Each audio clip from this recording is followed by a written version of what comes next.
नमस्कार विद्यार्थी मित्रांनो, सौरभ ट्युटोरियल्सवर तुमचे खूप खूप स्वागत आहे. जर तुम्ही या चॅनलवरती नवीन असाल तर असेच नवनवीन व्हिडिओ बघण्यासाठी चॅनलला आजच लाईक करा, शेअर करा आणि सबस्क्राईब करा. आजचा जो व्हिडिओ आहे तो स्टँडर्ड 11th आणि 12thच्या विद्यार्थ्यांसाठी फार महत्त्वाचा आहे. आज आपण एक्सपान्शन ऑफ आयडिया हे रायटिंग स्किल शिकणार आहोत. हे रायटिंग स्किल खूप सोपे व हमखास मार्क मिळवून देणारे आहे. तर अधिकचा वेळ वाया न घालवता आपण व्हिडिओला सुरुवात करूया. एक्सपान्शन ऑफ आयडिया म्हणजे काय? एक्सपान्शन ऑफ आयडिया म्हणजे कशा तरीबद्दल सविस्तर लिहिणे. विद्यार्थ्यांना प्रोवर्ब म्हणजेच सुप्रसिद्ध म्हण, कोटेशन म्हणजे आकर्षक ओळ किंवा आयडम म्हणजे वाक्यप्रचार यांचे पूर्ण आकलन करून ती आयडिया विस्तृत लिहिणे व ते पॅरेग्राफ स्वरूपात लिहिणं अपेक्षित असते.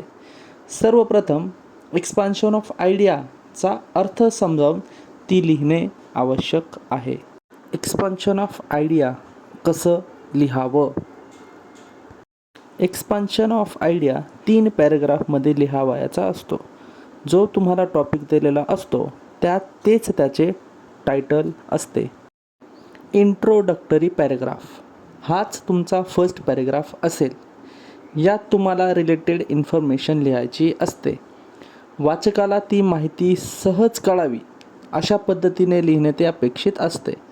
या पॅरेग्राफमध्ये टॉपिक सेंटेन्स असतो व तो संक्षिप्त स्वरूपात लिहावा.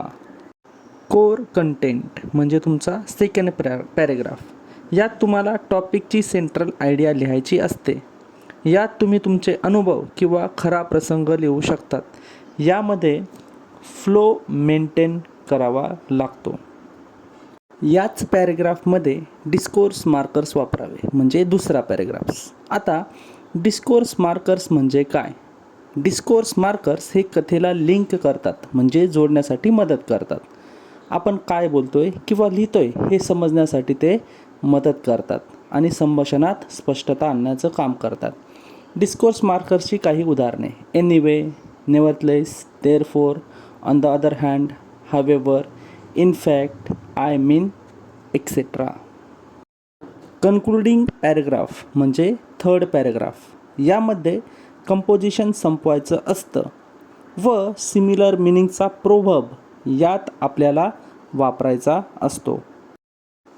Dos of expansion of idea म्हणजे एक्सपान्शन ऑफ आयडिया लिहिताना घ्यावयाची काळजी. सर्वप्रथम सुरुवात व्यवस्थित करावी.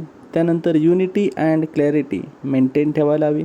त्यानंतर डिस्कोर्स मार्कर्स जे आपण चर्चा केली ते वापरावे. त्यानंतर सिमिलर मिनिंगचे प्रोव्हर्ब यात वापरावे. जसे डूज आहेत तसे डोंट्स म्हणजे काय करू नये हे देखील आहे. तर ते कोणते ते बघूया. आपण ऑफ ट्रॅक जायला नको, त्या ट्रॅकवरतीच आपण लिहायला हवं. त्यानंतर सिम्बॉलिक मिनिंग असेल त्या स्टेटमेंटचं ते आपण लिहायला विसरू नये. त्यानंतर टॉपिक रिलेटेड जे काही सेंटेन्स आहेत ते लिहायला आपल्याला विसरायचं नाही आहे. त्यानंतर प्रॉपर कन्क्लुजन असेल ते त्यामध्ये आपण इन्क्लूड करायला हवं, ते विसरू नये. एक्सपान्शन ऑफ आयडिया लिहिण्यासाठी मार्किंग स्कीम पुढीलप्रमाणे.